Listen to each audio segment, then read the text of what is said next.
What's going on, everyone? Welcome to the Season Gaming Bitcast, episode 303.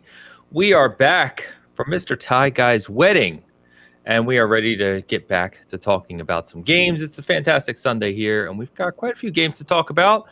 We may have a guest as well swinging by shortly to touch on a new thing that got announced this past week. But it's good to be back, boys. Mr. Ty Guy Travis, now a married man. How's your life changed? I'm sure it's drastically different since Tuesday. I mean, there sure have been less video games on my marriage week, so I guess that's a pretty big change. Other changes? Not really. Just hanging out, man. I have to wear this thing now. You have to wear that now. That's a change. Other than that, though, it's it's kind of the same. Hanging out. It'll only be required for so long, Travis. And if you have a stroke, they don't really make you put anything on your left hand. Oh, that's nice. That's all I got to do, huh? There you go. Just to have a stroke. Yeah, it's. I don't recommend it. Mr. Hogue, hanging out, playing games, virtual legality in the house. How we doing? I'm good. I'm excited about talking about some video games today. So hopefully everybody here on screen and in the chat is excited about talking about games with us as well. Otherwise, you're in the wrong place, and YouTube has a lot of other content for you. Yeah, but I'd stay here anyway. I mean, just keep us in the background. Yeah, for our political economics discussion in the second hour. Oh yeah, absolutely. Get excited. Yeah. We'll be talking about early access, like paid early access. I mean that applies. Come on. Good morning, everyone. So we are going to be talking about this week, actually not a ton of kind of big gaming news. So we wanted to talk about all the games that are coming here in the next couple of weeks. It is a ridiculous end of August and early September stretch of game releases. So with some of those embargoes up this upcoming week, we want to talk about kind of what you can expect from those games, give you all the details. There's a lot of previews out there for these games. So we'll be talking about Concord, Myth Wukong, Star Wars Outlaws, Visions of Mana, Astro Bot, and Space Marine 2. All the various details to know about those different. It's kind of a mess in nowadays with how many different versions there are of each game, how much they cost, when they're launching. So we'll go through all that stuff. Also touch on some of the stuff about Call of Duty Black Ops 6 Zombies mode that was shown this week. The Borderlands movie is out and getting just rave reviews as expected. I told you that one was set up for a fail. I'm not ashamed to have been optimistic until the bitter end. Never apologize for your optimism, but it was unwarranted. Yeah, it was certainly. Yeah. And we're gonna have John swinging by, actually probably pretty early in the show. John from Xbox Era to talk about Console Wars, the card game that he and Xbox Era have launched a Kickstarter from. It was something that I couldn't talk about previously in detail. But we did play it back in June when we were there for Summer Game Fest, an early version of it. It's now been kickstarted, and he's going to jump on just to talk about that a little bit here shortly. So before we get to that, let's, of course, get to the early super chat, and I will give you some brief commentary on Travis's wedding. The review is in progress, by the way. It's still to come. So this is a preview of the wedding. Good to hear. Well, if it's not done yet, can you give us a score range?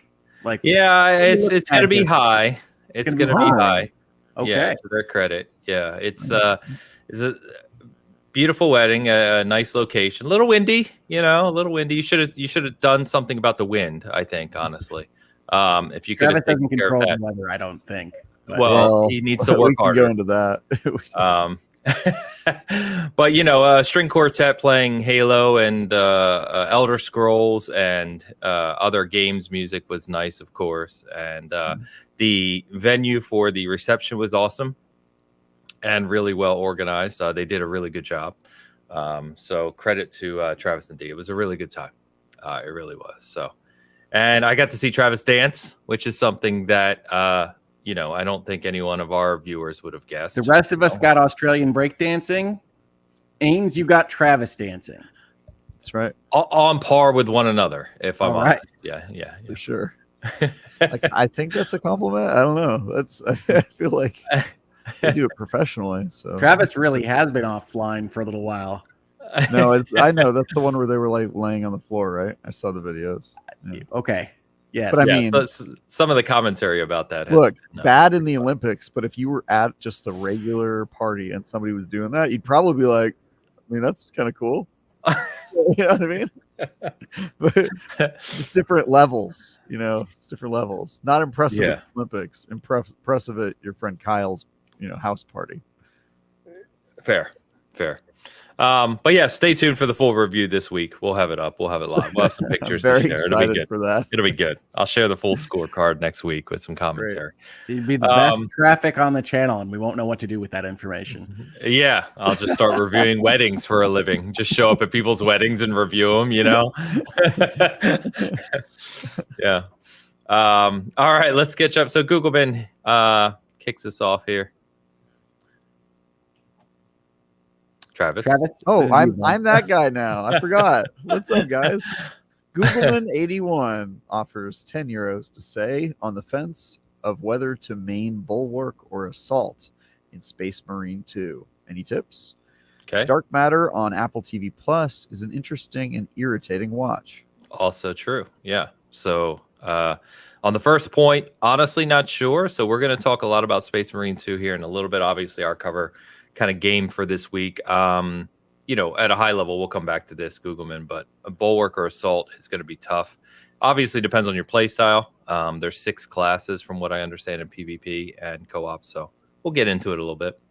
Have you guys watched Dark Matter? We finished that. I watched the I don't know if it's original, but the earlier Dark Matter that was like in Canadian warehouses on the CW. But I have not watched the Apple TV version. I don't know if that's related at all. I don't even know what you're talking about. Okay. All right. Great. Cool. This Dark Matter is on Apple TV. It is based on a book. And it's basically where this brilliant scientist is looking for a way to go to different parallel universes. They always are. Yeah. And he basically cracks it, right? Goes to parallel universes, and essentially what happens is, I don't want to spoil anything, but like him and other people going into these parallel universes is like, they travel to all sorts of different places, good, bad, and different. And it ties to like him and his family and what happens with all these parallel people. So it's an Apple TV prestige version of Sliders with the inimitable Jerry O'Connell. Jerry O'Connell. I remember Sliders, yes. This is before Pictionary, there was Sliders. This is based on a book. I have no idea how well it is a translation of the book. There is no info right now on a season 2 because in my opinion, it kind of wraps up at the end. I don't know why you would need a season 2 to this, but people are asking for a season 2, so who knows? I don't know. But it's okay. I liked it. It wasn't amazing, but I liked it. I wouldn't count on much of anything from Apple TV after their pullback on expenses. So, yeah, it's a shame too, because I like Apple TV generally. But I do too. I think they're pretty close to a seal of quality right now. They're my favorite of the streaming services. Alas, Netflix slop still makes more money. So, what do you do if you're Apple? Yeah, make slop. Well, I mean that's an option, right? But we don't need to spend $20 billion on slop. Could buy a lot of slop with $20 billion. Yeah, I mean it's Apple. I mean, what's $20 billion? It's true. Whatever, it's fine. It's just them. That's just them clearing their throat financially. Yeah, exactly. Easy. Googleman, thank you as always. Got a member comment from Mr. Rick Davis. Rick Davis, a member for 14 months, writes, "Morning, guys. Obligatory Skull and Bones reference incoming." Yarg. I like that he's got a trigger warning for Skull and Bones talk. Got it for $10 from Best Buy today, and will soon be joining Hogue/Alex on the high seas. Alex will not be joining you, Rick. I can promise you. I think Alex logged off pretty quickly. Of the high seas. Yeah, he did. He was not a fan as much as Hogue and I. Yeah, as much as we talk about Skull and Bones half ironically here or most ironically here, it is no irony towards Skull and Bones. It is the special deal from Best Buy today for $10. You can get the deluxe edition, I believe, or the day one edition, one of those editions for $10. And no joke, I ordered it as well just to have it. I got to tell you, I saw this on Twitter, and thank you for sharing it with everybody here, Rick Davis. But I said in response, there is not a person on earth I wouldn't recommend Skull and Bones to for $10. So that's a great deal. Go get it if you got $10. It's cheaper than getting yourself a DoorDash. You don't need to eat, folks. Skull and Bones is all the food you need. All right, great. That is legal advice, by the way. If you pick up Skull and Bones for $10, I think there's a better chance that you will see Hoag's name as a box quote rather than mine, a person who reviewed it for IGN. So pretty high chances there. Hoag's I got 128 hours in Skull and Bones right now, according to my PlayStation. Nice. So if you paid $10 for that, you're doing pretty well on the old hours to dollars spent scale. Yeah. If you put 128 hours in the Skull and Bones, yeah. All you have to do is fall in love with it like I did. Yeah. Rick, thank you as always. I'll let you know. I don't even know if I have time to play it. $10 physical copy. I was like, sure, I'll buy it. Why not? You did buy it? Nice. Yeah, I bought it this morning. Yeah. Sweet. Christopher Jetzer. Christopher Jetzer for $10 writes, I was listening to ACG about Space Marine 2. He was addressing some potential concerns in the engine, which is similar to World War Z. Same devs. He wasn't saying it was bad, just possible. Thoughts? I was talking to ACG this morning, actually. So was I. That's fine. I was not. What was I saying? Yeah, I mean, this is definitely possible. It is a Focus interactive game. So what we've seen out of Focus are what I would call kind of core AA games. Like they've kind of stretched a little bit when they've tried to go full AAA. And a lot of their games are kind of in that 6 to 8 range, you know, where their games typically play. So they have spent extra time on Space Marine 2. It was originally supposed to launch last year, and they kind of delayed it a couple times, minor delays a couple times to really polish it. And the previews are very strong on Space Marine 2, which we're obviously going to talk about. So I'm excited. We'll see. Obviously, there's no way to tell until we get our hands on it, but we will see. Yeah, I mean, I think it looks great. I think you can only take the publisher and the developer so far with all of the churn and turnover we see in the industry. So absolutely use it as kind of I don't know that I trust these guys or I love these guys or what have you, but there's always going to be slight differences in resources and management for whatever the project is. And I think Space Marine 2 has every indication of something that the publisher believes in.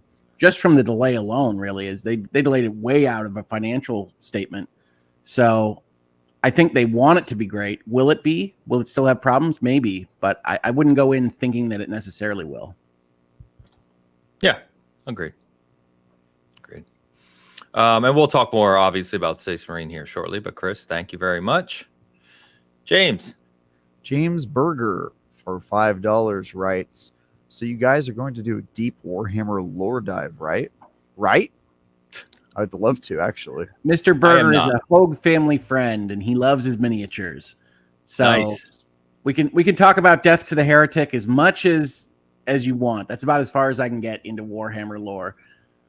Purge the Xeno, I think, is one of them. But hey, you know, if you guys can offer anything extra, I'm sure he'd appreciate it. I cannot. I like Warhammer for what I see. I do not know the lore of Warhammer. I think Warp works through like chaos, and like chaos is bad, and we like order, or something like that. Depending on the faction, yeah. How good is that, Mr. Berger? Is that deep enough? So Hoag's like, there's good and there's bad. I got it, nailed it. No. Like what do I know? I know there's Tyranids. There's like zombie aliens out there. No, in general, like humanity has organized around the notion that like aliens are bad. And from the Space Marine perspective, we're going to be going out there and murdering aliens, I believe. Is that an accurate depiction of the lore of Warhammer 40,000? I would say that you gave a 40,000 foot view of Warhammer lore. All right, fair enough. But yes, we will tackle more, but I will not, because I want to kind of end on Hoax. Yeah, end that there, and then you can touch on it once we get to the game itself. Cool. Ash Axiom with a gifted membership on both the SG and Hogue Law side of the house. Ash, you're awesome. Thank you, as always. Ash. Thank you very much. Appreciate you. All right. Right on time, right on schedule. Mr. Jon Clarke himself is here to hang out with us. What's going on, brother? How you doing? Gentlemen, it's esteemed company today. I'm kind of like a little bit fangirling. Oh my gosh, get off the screen. Get off the screen. I know, I couldn't get it off the screen. Sorry about that. How are we feeling, man? Nice. I'm good. It is stupid hot. Like us Brits are not used to this. It is 31 degrees centigrade over here, which is in the mid 80s. Yeah, mid 80s. It's with no humid. AC, right? No AC. There's just like one big bucket of water we just dunk ourselves in and carry on trucking. It's very, very warm. Like, and in here, this is like my garage converted. Yeah, it's just fully enclosed. It's trapping all of the heat, all of the juices. I'm feeling damp. I'm wearing a black t-shirt on purpose. But congrats, Tiger Travis, on tying the knot. All the best. I saw a brief clip of violins punching out some tunes that I approve of. Pretty popular part of the evening. Everybody seemed to have a good time, except for Dee, who had to marry me. She was not happy. I'm sure she's in it for a reason, man. You know, don't sell yourself short. That reason is blackmail. The dark side of Tiger Travis. Well, good to have you on, my friend. Obviously, we, I kind of said that we wanted to talk more about this. We obviously sat down and you introduced this game to us back in June at Summer Game Fest. We had a good time playing it with the crew there with your kind of preliminary cards. It was a good laugh. So since then, coming on, if you're not familiar, this is Jon, co-founder of Xbox Era, and they have launched a Kickstarter for a new card game that Jon, I believe you created, right? Or is there other people involved? So from a game design perspective, but the thing with card games is they are like, how do I say this? There's only so many card game mechanics, right? Especially when you've got just cards. So like, it's got little bits of Monopoly Deal, it's got bits of Exploding Kittens, it's got bits of Unstable Unicorns, it's got bits of lots of things. But then if you look at those card games, you can say, that's just gin rummy. They're all very similar. But it's a spin on collecting intellectual properties and playing in the console wars. And it's meant to be satirical and poking fun at it. And it's not been lost on me the amusing irony of Xbox Era, fanboy site, we announced Console Wars, the card game, and then you see console warriors console warring about Console Wars, the card game, and talking, you're playing card games instead of playing Xbox. And I'm like, gee, this is perfect. This is like, like when they do reviews and you show all the reviews. You need a meta expansion about console wars about console wars. Yeah, it's so funny. Like, do those people, are they aware that they're doing that? I don't know. I'm gutted that you guys haven't got them yet. They're I was hoping to hold it up. Yeah, I was hoping to hold it up. But. Yeah, well, so just to let everybody else watching know, these three all have a beta deck that was printed. So don't expect the full finished article, because those nice boxes were expensive to produce for a prototype. But you've got the deck of cards, and there's a manual online, and it is just as simple as it's just cards, right? There's no bits to worry about and complicated rule sets. But it's been amazing seeing the amusing reaction, and it was funded in just 4 days, which kind of blew us away a little bit. No, you did great at the early marketing there. I wanted to say I was really impressed, because Ains had told us about this a little earlier. I was like, I wonder how they're going to launch it. And then it was all over my timeline with everybody reposting it and sharing it. And that doesn't happen with everything. I'm pretty invested in the board card game Kickstarter space. Yeah. And it always pains me to see a good idea go out there and die. Yeah. With a bad marketing plan, or just because the people aren't interested in it at that point in time.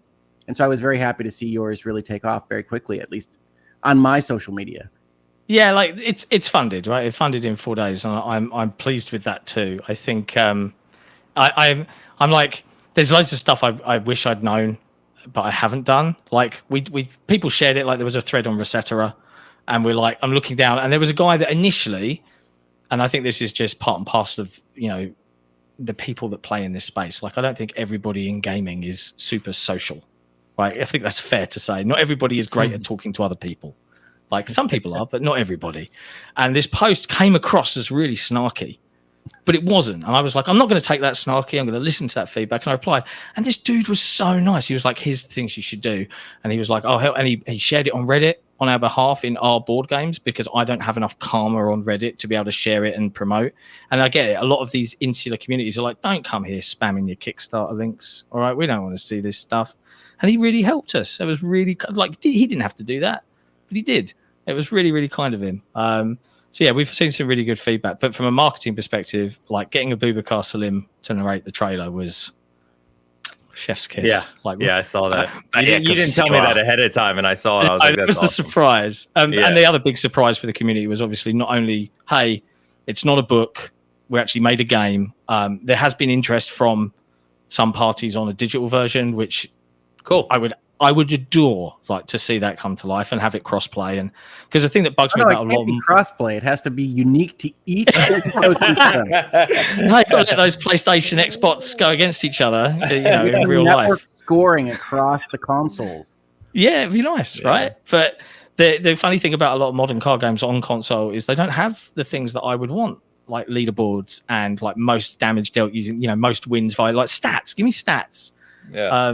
And I'd love to see something like that. But yeah, it's been really cool being able to get it off the ground. I just wish you guys had the decks and had it, because when you see it and you see all the silly parody pun games like Mood, which is proving very popular, it's such a laugh. It is really good fun. We've been playing it all weekend, which is why I can only briefly pop in, because bad timing, and it's just how it is, because the Kickstarter wasn't meant to launch until next week. My best mate, who's like virtually my brother from another mother, he'd moved to New Orleans like a year ago, and he's back for the first time. He's got his green card, so he's back. He's allowed to come back, and he's here this weekend. And I'm like, I got to do some stuff. So it's like I've been in and out doing the podcast tour. But yeah. Okay. Fun. So I put up a couple pictures real quick just to show people. So obviously, here's your key art, right? Yeah, very pretty. Pre-drag. And shout out to Pre-drag, our artist. He makes Xbox Hero look like a big outlet. We're not. We have no money. That's why we're so poor. Obviously, there's some, your IP art or key cards, right? Yeah. Baldur's Gate. Baldur's Gate and Rune Shape, yeah. And they've all got little puns on. So, like Baldur's Gate at the bottom says something like the first time in video games where you can have intimate relations with a bear, right? So there's always like little puns about the IPs that it's kind of riffing off of. Yep. Let's see. So we've got this look as well. So the idea, right, John, is really, like you said, you're trying to gather IPs from different genres, and you use your fans to basically help you expand. And the idea is to capture 4 sets of intellectual properties to win. Yeah. So like first-person shooters, platformers, horror games, and so on and so on. Yeah, absolutely correct. Yeah, it's cool. And then you said this one as well, which was funny because it made me think of when we played it, which was, your early renditions of what the art was going to look like and how it was going to work. So, very cool to share. So that was the deck you had to play with, and I put a lot of effort in. Come on. No, I mean it's better than I would have done. That's for sure. Yeah. Oh man. Say it again, Travis. I didn't say anything. Oh, I thought you said something. Sorry. It was a lot of fun. So anyway, I know your time is limited, my friend. So you had the Kickstarter launch this week for $25K. It's fully funded. You've talked about some stretch goals. I don't know the full details of those. Any kind of thoughts you want to share? Yeah, there? Like we realized pretty early on, like, foolishly we didn't have like pre-set up in places. Like I love playing card and board games, but I'm not like deeply invested where I'm kickstarting every single idea on the planet. So I wasn't a member of BoardGameGeek.com, for example. So I can't, and I didn't want to, like I said earlier, I don't want to start invading these communities and just spamming links. No one likes that. I don't like doing it. But they've let me set up the game there, and I'm hoping someone at some point will spot it. And for $25, the idea is it's a price of pizza.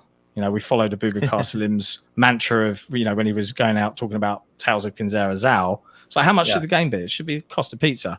The gutting thing is shipping. A lot of people look at the shipping costs. We're splitting fulfillment centers across the UK or EU and US to try and lower that, but it does include obviously the freight from where we're manufacturing to those 2 locations, and then all the packaging and the picking and yada yada yada. But we didn't want to overcomplicate the campaign, and originally we were like, here's a standard version, it's $25, go ham, like everyone, it's cheap and cheerful, everyone can just have fun with this, it'll be great. And every one of our communities bought the super duper over the top hot foil box, twice the money edition. And I'm like, what are you doing? This isn't what we had planned. We thought we'd have like loads more backers, but we've got a good core of backers that have funded us to where we need to be. But we're not like selling loads and loads. So it's like, this is strange.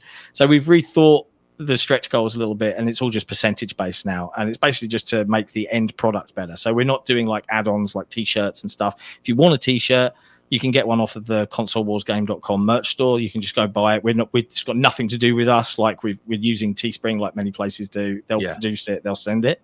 But the stretch goals are just percentage. So like 100%, which is now, everybody gets the Kickstarted card, which is like a special action card, completely evil in its design, which is basically at any point you play it and you can steal someone else's fan base and swap it for yours. So you could have like 10 million fans and they could have 250 and just be like, boop. This is a game for people that want to be dicks to their friends, like 100%. It's not cooperative. You purposely mess with each other. Yes. Yeah, you are deliberately griefing each other. It's very cruel. What better theme than for console wars? And then we've got things like market condition cards. So as you play, there are cards that pop up through normal play that affect everybody. And one of the stretch goals is we're going to add 3 more to the base game. Well, cool. One of those new 3 is the press sneak FUCK card. I didn't know if this was a swearing podcast. I've just spelt it anyway. Any kids listening, don't repeat those letters. I didn't know if this was PG-13 or not. I'm British. Every other word is an F once word. In a while. Yeah. Don't go full British. Please. But yeah, there's a little cartoon man on there. I'll let the community decide who it might look like as the press sneak guy.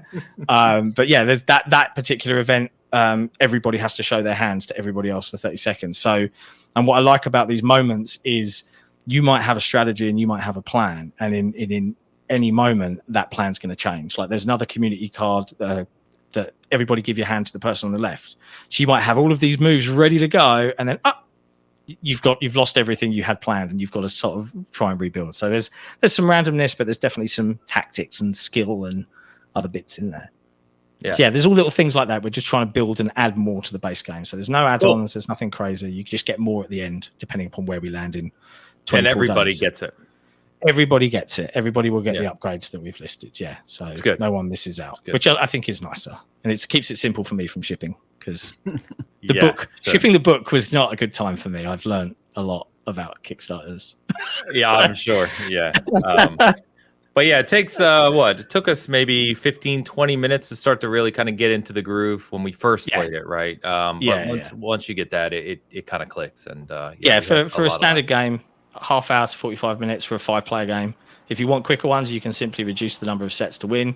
But we've also come up with an alternate mode called Console Wars Frenzy, which is basically you pick up 2 at the end of your go instead of at the beginning. And what that means is you're playing much faster because you're not picking up more and having to then decide. You've already decided the course of action. You play, you pick up 2 at the end. And it really speeds things up. It changes the dynamics quite a bit. So there's multiple ways to play and enjoy it.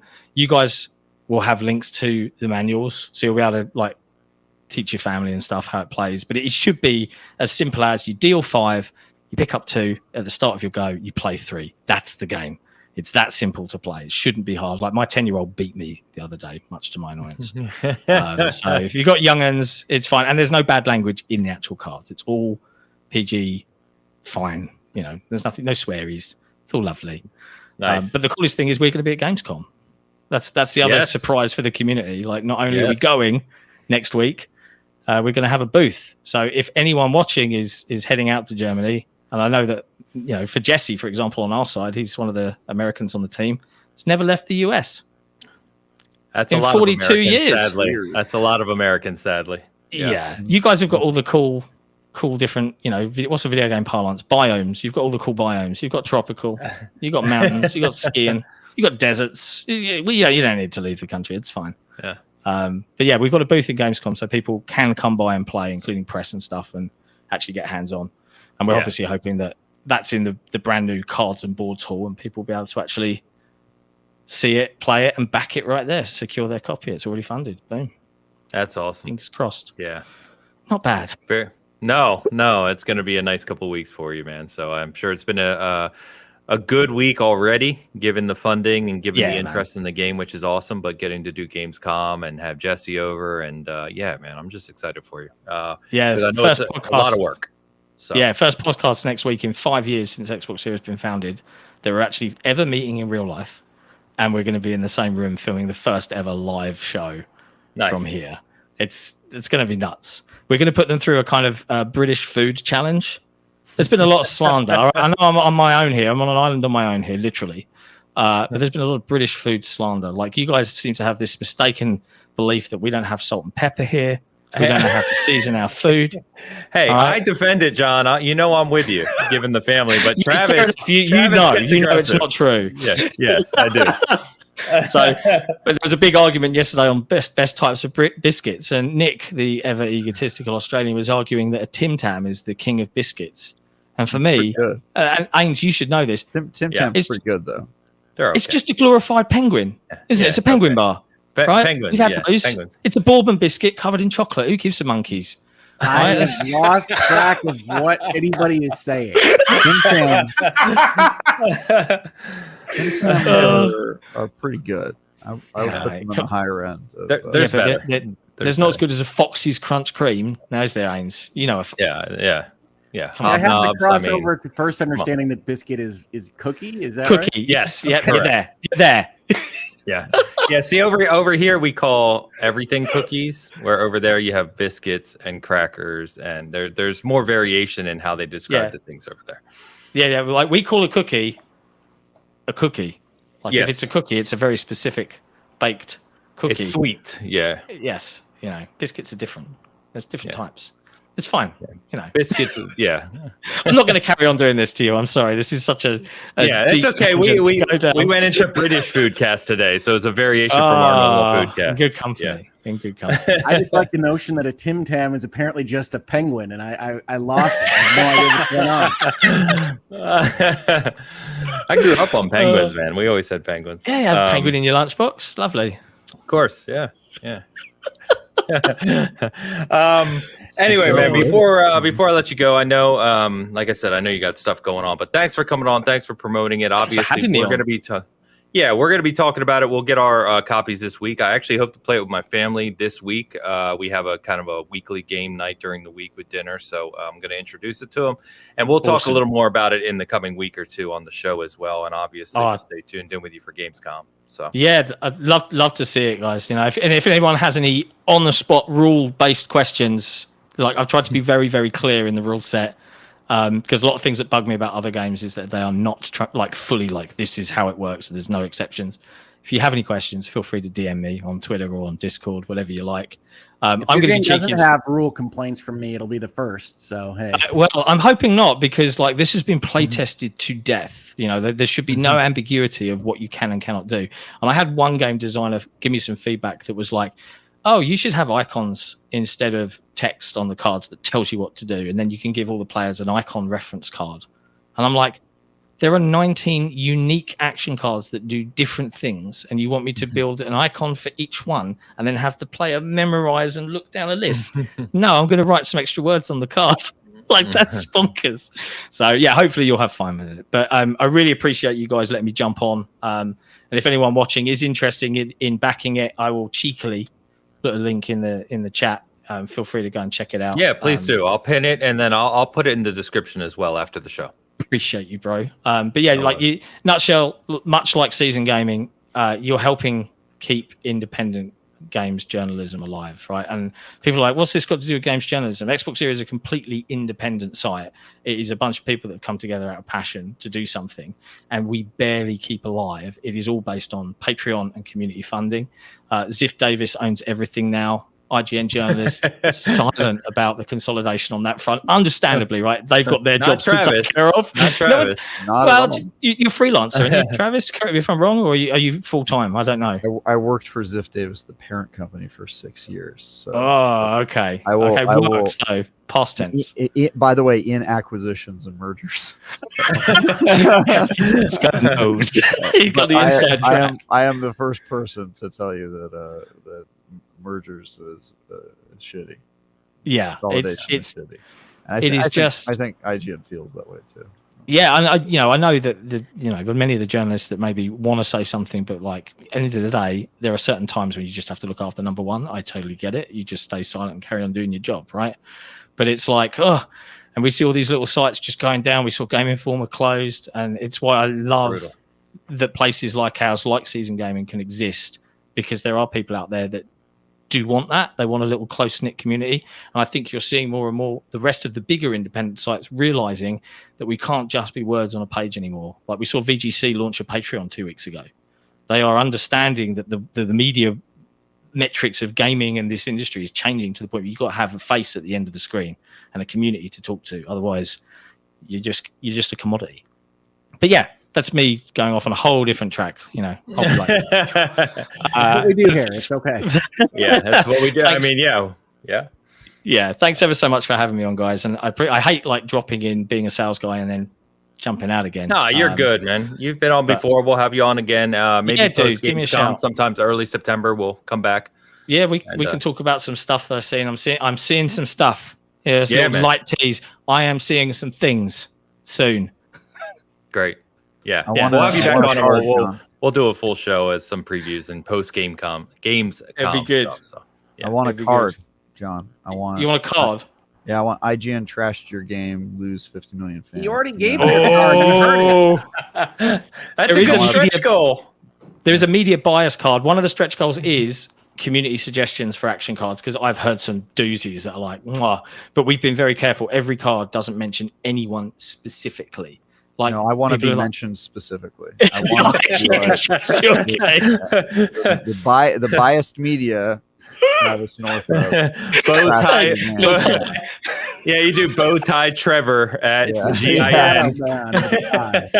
Working for I'm writing it down right now. This is happening. You know, have bow tie Trevor. You have my permission to trash me in your card game. I will not sue. Hogue is representing me in this matter. I don't know, man. Guys, Hogue's pretty shit hot at this stuff. I'm gonna be I told you you're not my client, Travis. I am your client. We have privilege. Everything I say to you is privileged, Hogue. Sure. Live on air. All right, brother. Well, guys, I'll let you crack on with the rest of your show. Thanks so much for having us. As always, good Thanks, chatting with you. We'll be in touch soon, of course. Have a blast at Gamescom. Obviously, I'll talk to you offline. So yeah, man, for sure. Thanks, everybody. Catch you later. Cheers, man. Bye. All right. I'm Hogue. Tie guy. There you go. For a brief period of time. What bow was tie that? Trevor. What was that impression of me? That was pretty good. Spot on, dude. Spot on. Couldn't tell. For a second, our viewers were like, "Why are there two Hogues? This is crazy." All right, we'll get to. Want to thank John. Yeah, definitely check that out. It is a very fun game. It's very cool what they're doing over there. So check that out. I'll put it in the description as well for our audio listeners who check us out later. Before we talk about what we're currently playing, we did need to just put up Tide's picks, of course. And here we are for this week. I don't know, what game are we going with here, boys? What is this?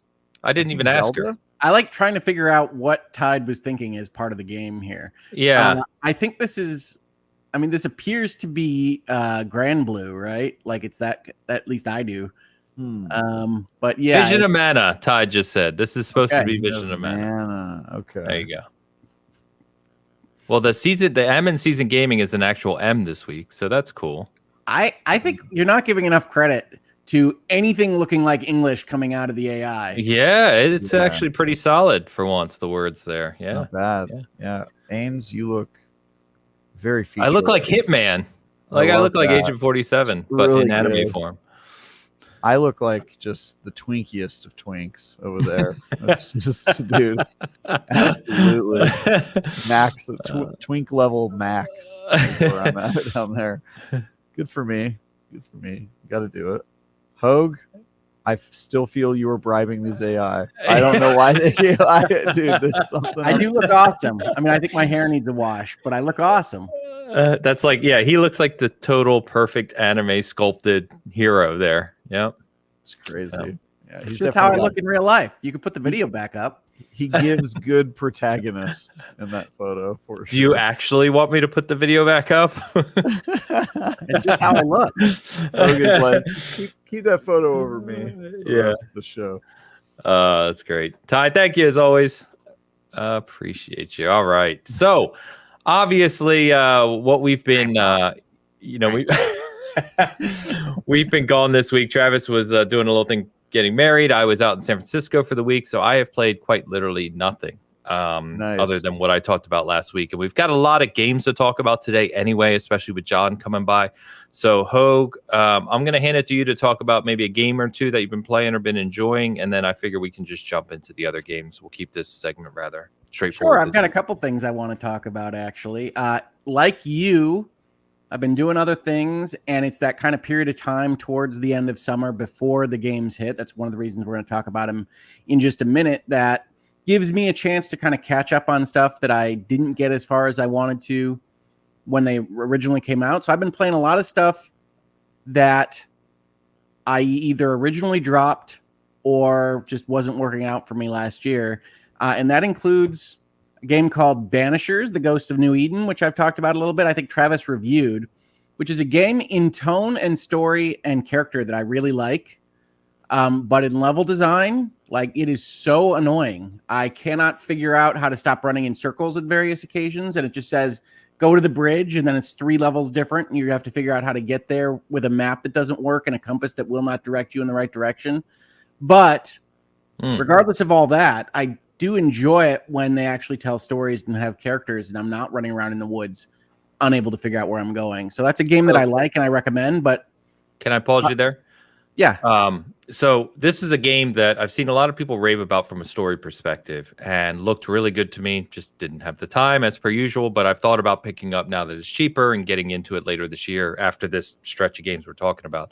The level design definitely concerns me. So is this like hub and spoke world? Is it open world? How's it actually structured in the game world?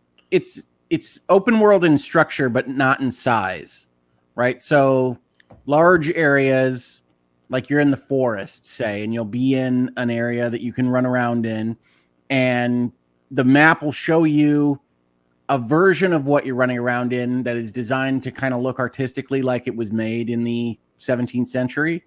Okay. So it's not as useful as it could be.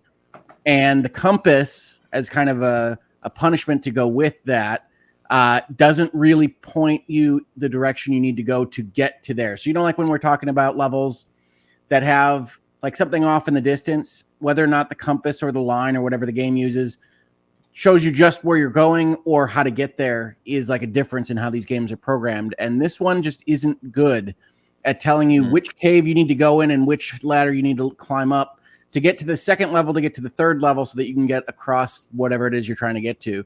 So you wind up spending a lot of time trying to figure out the environment, or putting your right hand on the wall and running through the whole maze and figuring out where you might be able to go. And I don't love that. It involves a lot of backtracking and getting lost in a way that I don't find to be terribly fun. But when the game is hitting and it's giving you stories about ghosts and hauntings and actually letting you interact with whether or not you should punish someone or not, and what you're going to do with their souls and things like that, it's really, really good. But I wish it were a little better in the level design. Okay. All right.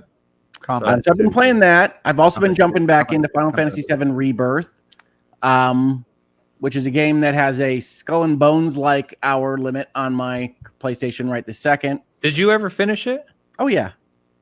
Oh, so why are you jumping back into it? I'm not sarcastically. I'm actually asking.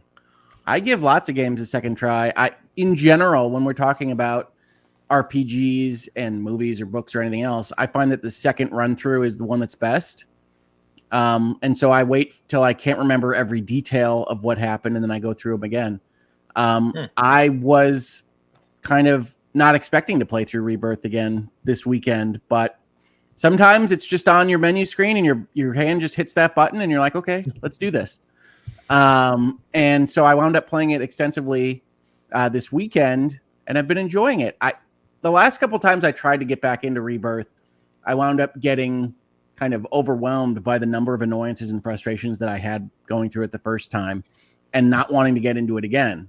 But this last time, especially in the first area, which I think is my favorite, I've been able to kind of ignore those things for the most part, although they do still kind of jump up and say, oh yeah, that part's really annoying. I'm not looking forward to getting to that area of the game or that one. And there's like 20. So it's still a game I respect more than I like fully. But I have been playing through that as well. But on the Hogs Notes side of things, I do want to mention some big time winners that I really enjoy that aren't anything like the big budget Final Fantasy VII Rebirth or Banishers. The first of which is called Cat Quest 3, which, if you're not familiar with the Cat Quest franchise, is a kind of riff on cartoon Diablo, where you get loot for your cartoon cat, and then the graphics are basically like this cartoon cat is sticking up like a pop-up book on top of the map of the land that he gets to explore. And the first couple cat quests had kind of traditional fantasy storylines. This one has you as a cat pirate. So you've got a ship, you've got islands to explore, you've got a billion cat puns. It's everything you could want in a Cat Quest game. Plus, you can get your skull and bones on because you're pirating around and you're fighting the Pirate King, and it's a good time. So, Cat Quest 3. Cat Quest I'm actually out right now. Hope. Check it out. Nope. I am looking at the trailer right now. It looks rather hilarious. So, perfect. Yeah. I'm not ready for this, Hogue. I'm tired. I can't deal with this today. Awesome. Damn it. Travis, help me. Stop him. I will not. is there actually you said it's kind of like Diablo, so I see kind of the top down or half isometric. There's some side scrolling, it looks like, as well. Action. Is there actual like loot in the sense of like skill stuff and customization, upgrading your skills, that type of stuff? There's loot and there's upgrades. I say it as Diablo-like as the best explanation of what it is. You're going into caves and you're fighting and things, but it isn't that level of skill tree or anything like that. It's more like you just collect coins and you get to decide exactly how you're going to upgrade your loot. And if the same loot drops again, it upgrades your loot automatically that is already in your inventory or equipped. But it all appears on your cat. It's a fun, cartoony look. It's not an expensive game. Cat Quest and Cat Quest 2 are fantastic. I haven't gotten far enough in Cat Quest 3 to give it like a full endorsement, but it's what you expect if I were to tell you that a Cat Quest game was about piracy, and is in, I want to say it's like in the Caribbean. I can never remember all of the puns, but I believe it's in the Caribbean. So yeah. But regardless, Cat Quest 3, let's get your pirate on, folks. And that's, so I wanted to reference that one. Is that out right now? It's out right now. You can play Cat Quest 3 while you're listening to us talk if you'd like. Okay, fair enough. How much was it? I want to say 25, but it might have been less. Okay, cool. Very cool. It does look cool. I just watched the launch trailer for it. It looks fun. And you don't have to jump in at Cat Quest 3. I would be willing to bet that 1 and 2 are even lower price at this point. Well, Cheeseworks just said he just bought Cat Quest 2 on Xbox for like $3. There you go. Follow Cheeseworks. D is a big great name for Quest someone that just purchased Cat Quest. I love it. Oh, D's a Cat Quester? Yes. All right. Cat Quest is great. Like, it was unexpectedly great when the first one came out. And then they've made a little series out of it. So cool. Good for that. Check it out. The other thing I wanted to mention, well, there's 2 more things I want to mention, but the first thing I want to mention is a game that I played on Game Pass that I was unexpectedly really engaged with this week called Creatures of Ava, which is a exploration-based game where you're a young girl in like a space society, like it's in the future, but you're landed on an alien planet, crash landed on an alien planet, in order to save it from a blight of some kind. And you work with the creatures on this planet with kind of non-violent exploration as your framework instead of combat. So there's villages and things that you can find, but you're mostly playing a flute at creatures and trying to get them to teleportation places so that you can help save them and free them from this planet on an arc. And the graphics are very similar to what Travis recommended last year, a game called Palia, or World of Warcraft, if you're more into that side of things. But it's very colorful. It's a lot of fun. It's got some good kind of puzzle work in figuring out which creatures you need, because certain creatures can break down certain barriers or otherwise advance you through the environment in certain ways.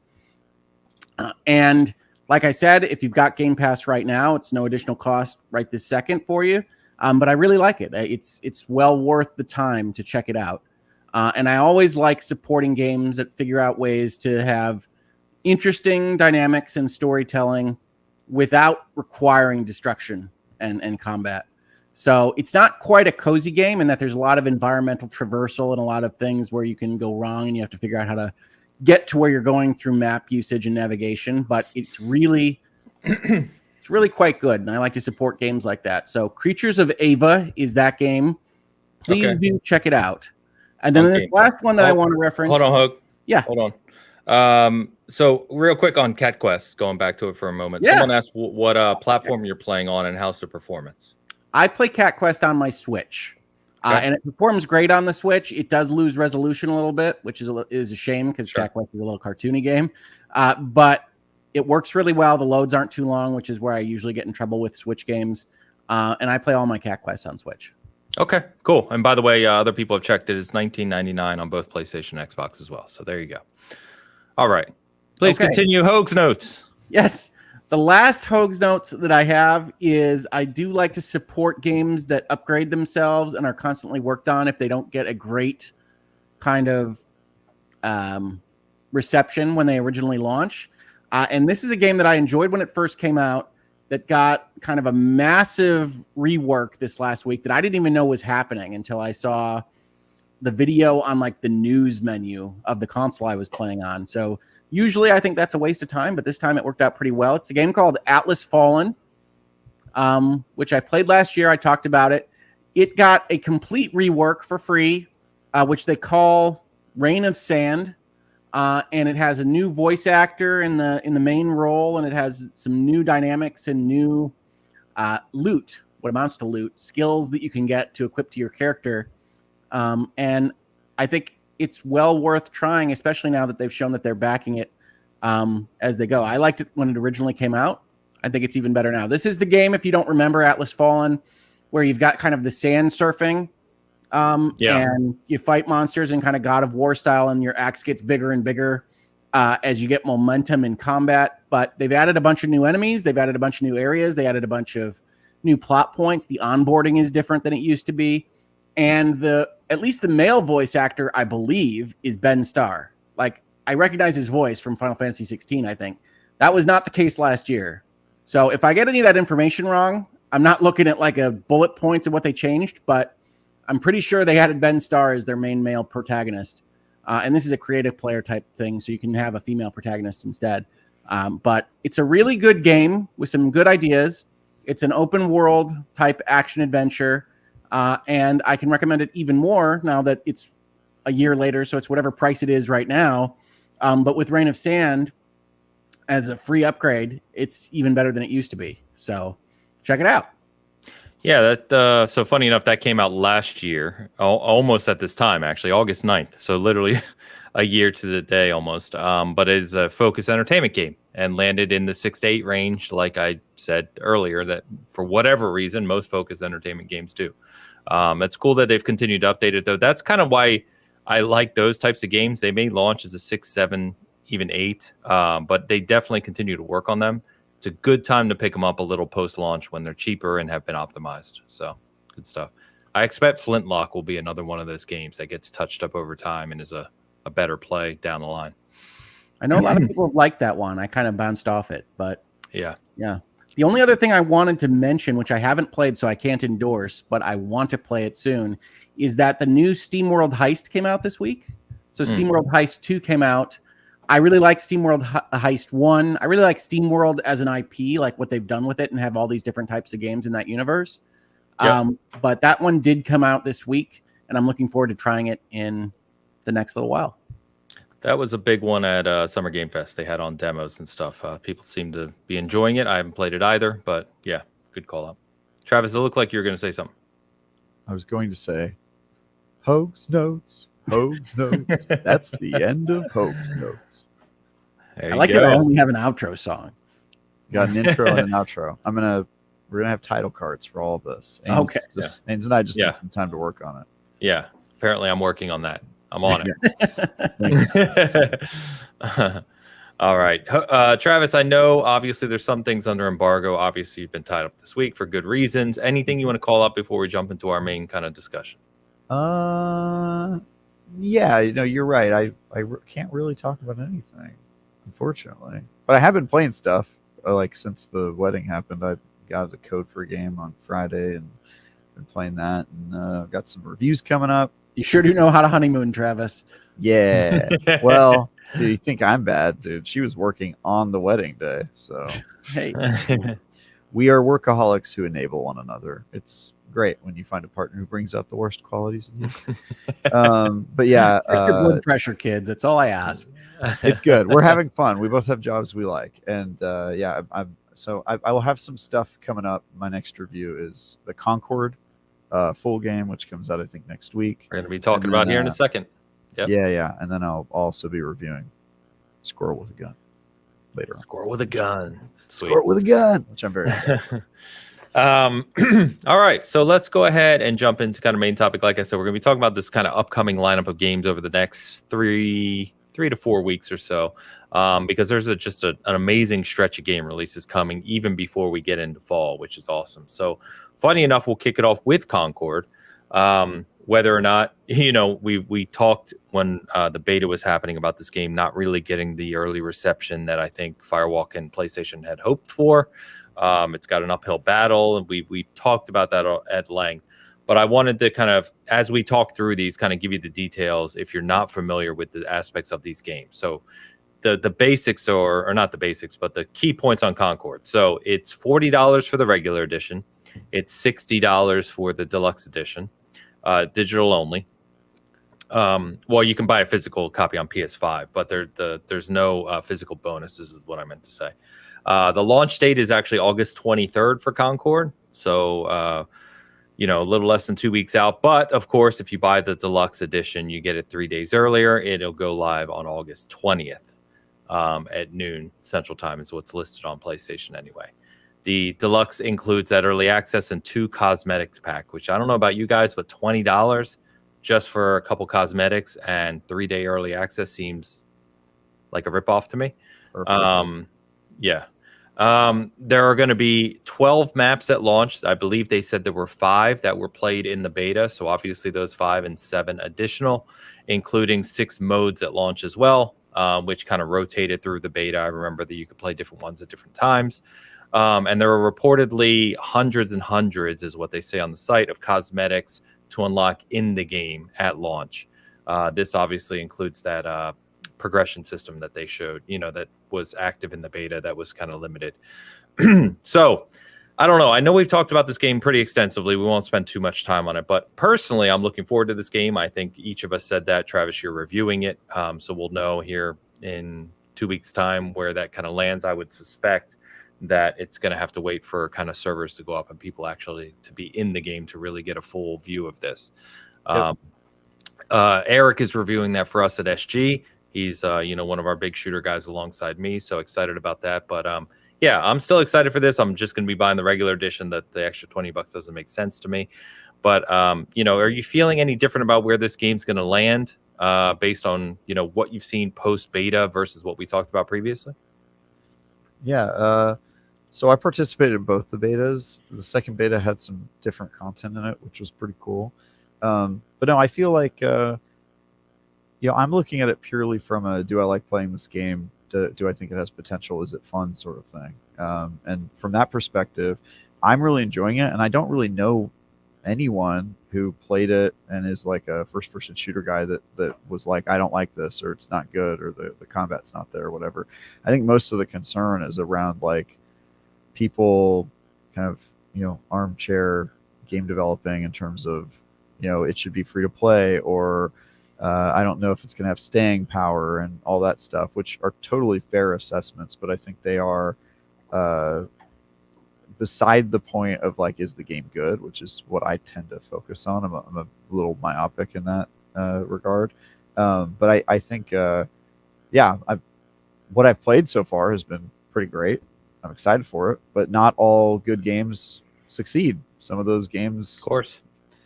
fail and don't work out. And so this could very well be one of them. I can't claim to know what's going to succeed and what's not, right? Like when Helldivers was in preview and I was playing it, my first thought was, wow, this is really fun, but I could see people bouncing off this pretty quick, and I don't know that it's going to have staying power. And then I was totally wrong. Like people love that game and still play it. So I find it's not always the most useful to talk about that. So I talk about the thing that I'm better at talking about, which is what I think of the game. And so far, so good. And I'm excited to play more. Yeah. Fair enough.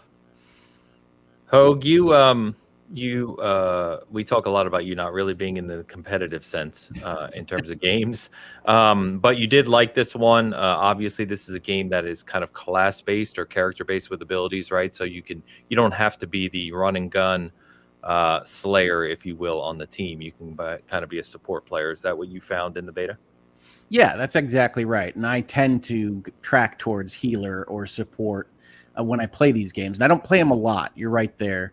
But it also means I don't burn out on the content they offer as quickly as I see online and with people that really do play these to the ends of the earth, right? So I really liked the beta that I got to play. I love how the game feels. Like, I love how it feels to play. I love the characters that I got to play it with. I really like the notion of giving you bonuses for flipping players. So I think it has a lot of protections against kind of just being stuck in a rut with one main. And so I really am looking forward to Concord a lot. I did get the more expensive version because I need those 3 days to get as good as you guys are going to be when you roll in on day 4. So 3 days isn't going to do that, my friend. Well, hey, I'm going to do my best, right? But I am looking forward to it. I've watched all the cartoons that PlayStation has put up. I do think some of the negative response is kind of console war oriented. This is one of PlayStation's big releases this fall, along with Astro Bot, and so you do get a certain amount of pushback of PlayStation trying to make live service arena game at all, and kids game with Astro Bot. But I'm looking forward to both of them, and I think Concord could land. But I agree with Travis that it's a fool's errand to try to guess at what the public at large are going to like and what they're not going to like, because there's a bunch of different reasons why they would come up for or against any of this stuff. And part of that is going to be that it's PlayStation console war stuff. Part of it is going to be because they don't like how the Amari character looks and things like that. And what I've found in Concord and what I've tried to communicate here and elsewhere is that the game is great. The characters do feel different. And there does appear to be a road, if they take it, for differentiating the characters and their universe in a way with their CGI intro videos and their Galactic Encyclopedia that I think could work really well. And I wish they would have shown how that would work in practice a little bit in one of the betas, because I think that's one of their main differentiators. And I think it was a miss that they didn't. But Concord, I'm looking forward to. Not only did I get the expensive one, I also pre-ordered a Concord controller. I'm looking forward to this one so much. So I'm ready to go. Well, I hate to break it to you, Hope, but I'm assuming that as a reviewer, they're going to just give me the $60 version, so I'll be there with you 3 days early, I guess, or 3 days early in giant air quotes, angry air quotes. Is it possible for an air quote to be angry? So yeah, I don't know that you get a 3-day head start on me, but I could always use a healer. I do like playing Jabali, I believe is his name. Nice. Which his essential skills, if you don't play Concord or you don't know the beta, is that he's got a big heal ball that he throws at people and he's got a big damage ball that he throws at enemies. It's just great. So look out for my balls, Travis. I always do, don't I? Fair enough. I put a poll up on the SG side of the house of whether you're interested in Concord, yes, no, or you don't really play shooters. Just curious to see what our audience is thinking on that one. Yeah, so we will see. One thing I wanted to do today, just for shits and giggles, if you will, is really around what our open critic guesses are for each of these games we're going to be talking about. So open critic, throw a guess out there. Give me your number for Concord. 80 even. Okay. I'm gonna put 70. And Travis, I know you you have a little weight in this one, but that's okay. Yeah. I have weight, but that is meaningless, trust me. If it's at 79 and I can make it 78 by giving it a 7, I obviously will do that. Well, I mean, IGN is paid, no, that's the thing. If we were paid, then I wouldn't have any control over it, right? Yeah. I would have to give whatever score they paid for. So you just have to make your words work for a 96, Travis. Yeah, that's right. Yeah. So Hook says 80, I say 76. I'm going 78. 70. Oh, we're right next to each other. Okay. Yeah. All right. Fair enough. Okay. So that comes out, like I said, 20th and 23rd, depending on what you buy. So right in the same day, basically, as the deluxe version is Black Myth Wukong, a game that goes without saying I'm very, very interested in. I should be reviewing this one. This one launches on PS5 and PC on August 20th. The regular copy of this game is $59.99, and there is a digital deluxe edition for $69.99 that includes a few in-game items and a digital soundtrack if you're interested in that. There was also a deluxe physical edition and a collector's edition. Both of those have been sold out, so you can't really get those anymore. Regardless, the early previews that we had, the official launch trailer for this, the final trailer, if you will, that came out this week. It looks absolutely spectacular from a design perspective, from kind of what's going on in the game. There's been some conversation around, is this kind of a pure Souls-like, or does it have kind of different sensibilities to it? And kind of what's been said is that it is not, from what I've read, and anyone please feel free to correct me, but it's not open world. It's more of more kind of boss battles that are very similar to Souls games, of course, and it plays like an action kind of game in that vein, but there are less kind of open world segments. So I don't really know what to expect in terms of game size or game length on this one. Obviously, coming out of Game Science, which is the developer here, we also don't really have a good history of what it's going to play like when it launches. Is it going to be super polished? Is it going to be balanced? What's the depth going to be like in terms of the combat? How's it going to feel? Don't really know. There's a lot of questions about this one. All I can say is that from a design perspective and what I've seen on the screen in previews and have read about it, it's very, very high on the list for me for this year. So very excited about this. It's only less than 2 weeks away now, week and a half, right? And can't wait to get my hands on this one. Yeah. I'll play this one. I think I was supposed to review it, but I believe we got the review code on my wedding day. So that'll be Mitchell Saltzman to look out for that one at IGN. It looks nice. Cool. Yeah. Hogue, you're not normally your type of game. No, this one's not for me. There's a couple of reasons why.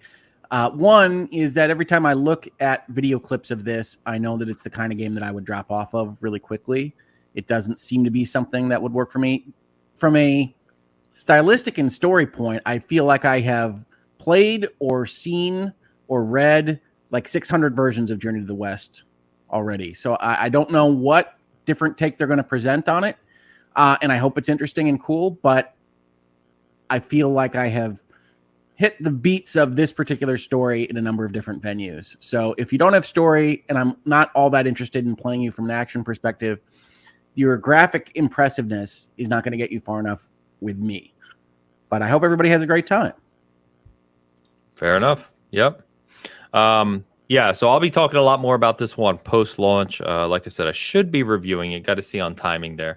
But yeah, excited for it. I know I've got quite a few people I talked to that are going to be playing this one. So more to come here soon. But yeah, that's very, very close. I think we first saw that one 2 years ago now. So pretty cool that it's about to release. I know I was mixing it up with Wolong for a little while there, so they had to have some pre-stuff at the same time. Yes, exactly. Give me your open critic guesses for Wukong here. Okay, the certainty level on this is non-existent because it could be broken when it comes out. Yeah, I agree. I'm going to go with 85. Oh, he's going high. All right. Man, I'm going to go 81. I'm going to go 80. Okay. Fair enough.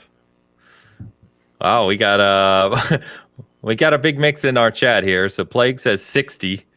Drake Williams says 88. So we're all over the place. I think this is probably the biggest wild card of the season. Oh, of this list, 100%. Yes. Yeah, I have no idea where it could end up. Yeah.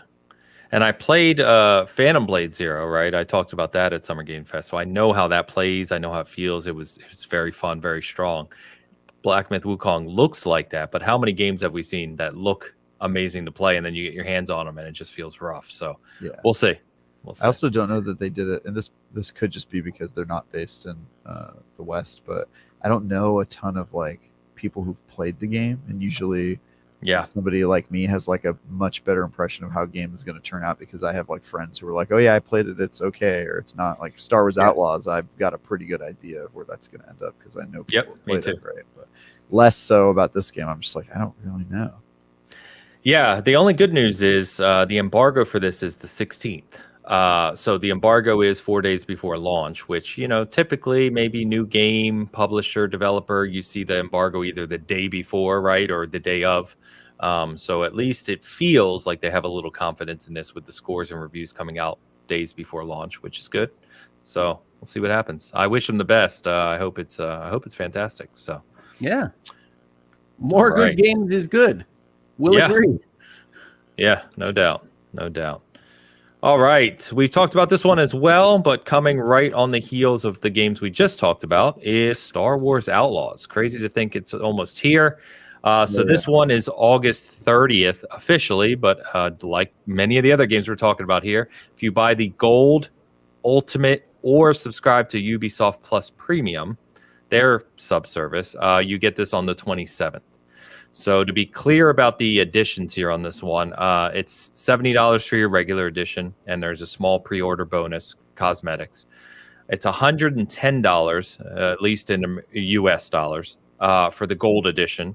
The Gold edition has the early access and the season pass, and the season pass consists of 2 story expansions, an extra cosmetic pack, and an extra exclusive mission at launch, which has to do with Jabba the Hutt, which is kind of dirty. I don't like it, but that's just like Jabba himself. How fitting. And then the Ultimate Edition is $130, so $20 more than Gold, and comes with additional cosmetics and a digital art book, which seems like a lot of money for just some more cosmetics and a digital art book, but here we are. So we saw, I've obviously talked about this. I was fortunate enough to get hands-on with it at Summer Game Fest. I really, really liked what I played. We saw previews come out week before last, I believe, from a lot of outlets that had additional time with the game. I know we've talked about this at length. Did the previews do anything else for you guys leading into this game? Are you pretty much in the same place of, I'm excited about this one and it's Star Wars, so I'm all in? I was excited when you talked about it, Ains. I was excited when they did their show. I got more excited about it when IGN had their first look. I really liked a lot of what they showed there and what the devs were saying about their game. So this is probably the game. I'm looking at this list. I want to say it might be the one I'm most excited about. It's close. It's right up at the top of the list. It might be Astro Bot, to be honest. But Outlaws is very high. And so, yeah, I already have my pre-order in. It's already counting down on my PlayStation. And I'm looking forward to this one a lot. I like Ubisoft games, if you can't tell from my Skull and Bones talk, more than a lot of other people do. And this looks like a Ubisoft Star Wars game. And I think they did a great job with Avatar. I think they've done a really nice job with a lot of the games and licenses that they've taken on over their history. And this should be another one. I'm looking forward to it a lot. Nice. You buying the gold or ultimate? It's pre-ordered right now. It's either gold or ultimate. I don't remember what I got. Okay. Nice. All right. Going in on it. Enjoy that Java DLC. In general, for Ubisoft games, I do get that middle tier gold one. Like it's 70 and 110 now. It was 60 and 100 for like the $60 era. And in general, those Ubisoft purchases have given me a lot of good content with their DLC, even though Ubisoft games in general are going to be much, much less expensive very shortly after they release. So I can't recommend actually getting anything on release date from Ubisoft, even though I'm a bad representative of that. I'm just as bad. I'm buying it at launch. I can't remember if I'm getting regular gold, but because I get a steelbook. And it's like, that's just what suckers me in. So, yeah. Travis, where are you on this one? I was told very early on in this game's development that I would not be on any of the coverage of it. And so usually when that happens, I don't look at anything related to it. So I've seen nothing. I've seen one trailer. I believe it was the story trailer. So I've seen that. I've seen her cool hairdo. I did not watch any of the IGN First stuff that we did. I saw the headlines and stuff, but I just didn't participate. So I'm going in pretty blind, which is a thing I rarely get to do. And I'm excited to enjoy this one as a hardcore Star Wars fan who knows almost nothing about it. So very excited. Awesome. So good shout out. I did mention Ubisoft Plus Premium, which is their subscription service. So that is $17.99 a month, by the way. But you can also subscribe to that on consoles, I believe. I know you can on Xbox. Is Ubisoft on PlayStation? Blah, blah, blah, blah.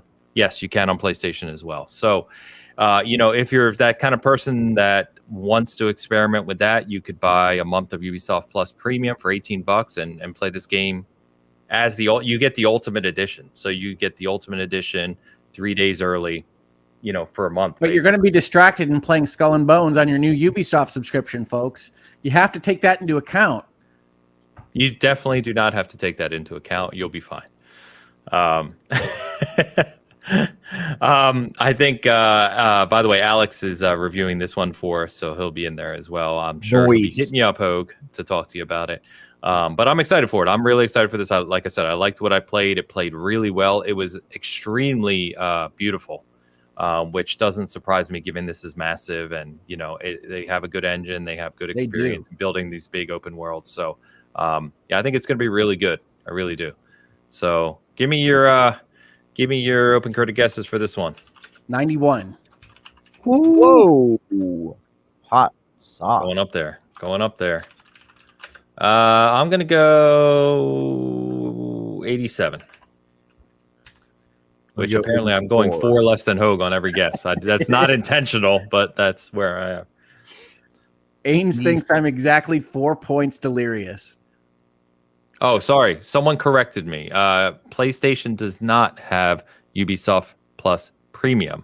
They only have Ubisoft Classics. So if you want to subscribe to Plus Premium, you got to do that on PC or Xbox. Sorry. Thank you, guys. Appreciate you.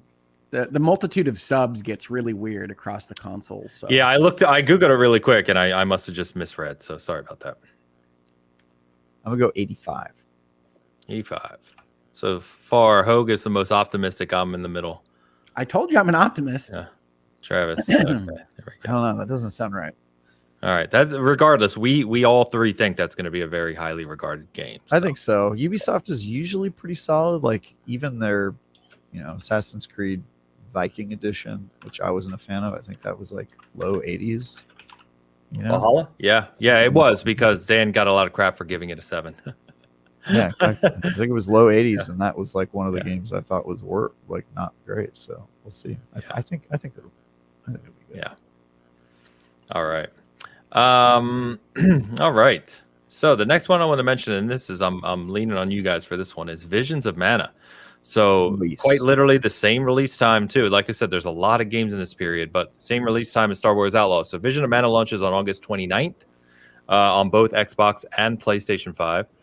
It is $59.99. It does include a sticker pack if you want stickers for some reason, a sticker pack and an in-game cosmetic and like a little bonus item if you pre-order. So I know this is one that I think they said it's the 5th mainline mana game in the series. So you can maybe correct me.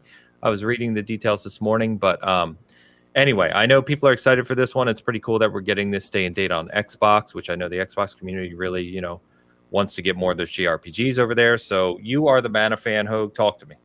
I do. I love this series. Secret of Mana was one of my favorite games way back in when.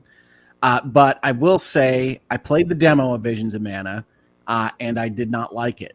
Now, I've also talked in this space about the fact that demos for RPGs, especially ones that have a lot of different systems that don't really line up with other games, are often bad or give bad impressions because they just kind of dump you into these scenarios and then say, hey, look at the world we built. Have fun. And Visions of Mana's demo is one of those. So I'm going to take that with a grain of salt. But I really did not like certain aspects of this demo, the way it felt to play, the way the characters sounded, the voice acting. And I hope that I like it better when I'm kind of more immersed in the Mana world, because it is different than Final Fantasy. It is different than other things that are out there a little bit more regularly. But I didn't like the demo. And so a game that I was looking forward to is now a game that I'm a little bit more trepidatious about. But I think in general, if you like the Mana games vibe, that's going to be there in this game. So Gotcha. Your mileage may vary. Yeah, Elu, meanwhile, in the chat is saying there's a truly excellent demo out for the game. So just goes to show personal preference. Travis, you into these games? I am, and I look forward to talking about it more At another time. That is a lot of words you spent there. Yeah, so we'll see. Again, that's only it's only a few weeks out as well. Hogue, this is a lot of games you're interested in at the same time. So I know, I'm right? very curious to see how you balance this time, because it's going to be very, very hard. Right now, Visions of Mana is sitting on the outside looking in. Okay. That's as I look at this list. Yep. All right. Well, with that note, then, where's our open critic guess on this one? 78. 78. I'm gonna go 74. 74. That's Ainge's okay. number. You can't have that one. I know it's 4 less than Hogue. Come on, that's fine. I'm going to go higher. I don't know why. I have no reason to believe this is going to launch. I'm going to go 80. Let's go. All right. All right. Now, you know what we can talk about now. The game of the year. Easily the best game that's coming out in the next. I'm not joking at all. I'm dead serious. Well, yes, if that was a game, I would agree with you, of course. But we are talking about Astro Bot launching on September 6th on the PlayStation 5, bringing 3D platformers back to the forefront, which is long overdue. This is $59.99. So again, it's 60, not 70, which is kind of interesting. And it does include cosmetics in the game and some PSN avatars if you pre-order. We have seen, a little bit of this game. They obviously had a very long trailer for it, which showing a whole bunch of the different biomes and activities and everything else. But they also just launched a Astro Bot themed DualSense controller, which sold out extremely quickly. Couldn't get that one. Quickly. Yeah. So I think if that is I like to see that, because maybe they just made too few of them. Who knows? But they launched it early. I mean, I for the time they said they were going to go on the pre-orders, they launched it early. So I was unable to get that controller, and I am resentful of it, PlayStation. Yeah, so I hope that means that there's a lot of interest in Astro Bot. I know, at least on my timeline and the people that I speak to across the industry, there's a lot of hype for this game. I'm hoping, as I've said before, that not only is the game fantastic, which I truly believe it will be, but that it also kind of brings, like I said, back to the forefront the idea that, hey, we can still have awesome AAA 3D platformers in this industry. There's room for them. Come on, Travis. Yeah. Stop. All right, if you say so. Stop down to me. Stop down to me. me. Cool up there at IGN. Hey, Astro Bot's gonna rock. I've seen Travis. so many people try. That's all I'm saying. I've just seen a lot of attempts and a lot of failures. We This is just not need gonna one. fail. To quote Cog, we just need one. It's not what he's referencing with 3D platformers, but I'm going to steal it anyway. All right.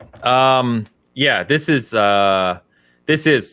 probably my most anticipated game. It's definitely up there in top tier. So I hope it's as good as we think it's going to be. And on that note, where do you think this one's landed?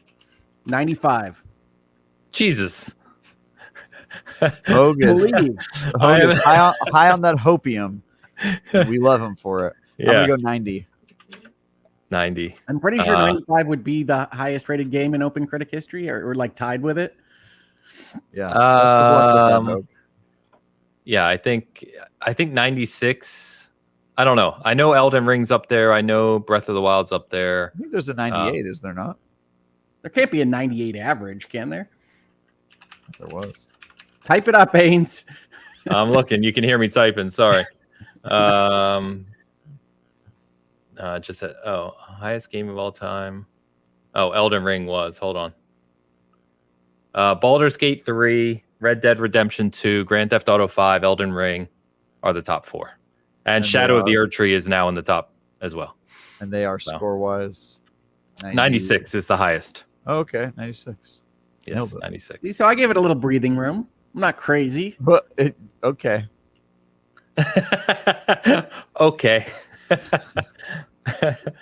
Yeah, that's great. Witcher 3. The games you would expect to be at the top or at the top. Hades. Yeah. So I'm gonna go, what'd you say? 95 for Hogue, 90 for Travis. I'm gonna go 89. I don't know if it'll reach that 90, but I hope it does. I obviously hope it does. I think it probably will. Yeah. And on the same day, by the way, Travis, you can still be excited because Ace Attorney Investigations launches on September 6th as well. Now there's your 98. There it is. First 98 of all time. Yeah, I'm very excited about that game. Oh, yeah. Oh, I still I love Ace Attorney. You've told me to be excited about this one. I can't believe that those games are finally coming to the West. Like I just assumed it would never happen. And for our audience, Travis, I know we've talked about that, but if they're tuning in this week, remind us what Ace Attorney Investigations, because that is another franchise that's all over the place. Correct. What does that one consist of? So Ace Attorney Investigations is a spin-off game that never came to the West, where you play as the prosecutor Miles Edgeworth, who is kind of a antagonist protagonist. He's a frenemy in the Ace Attorney series, and it has only ever existed in fan translations. Actually, that's not true. The first game you could get on the Game Boy Advance, and you can play it on Steam using emulators.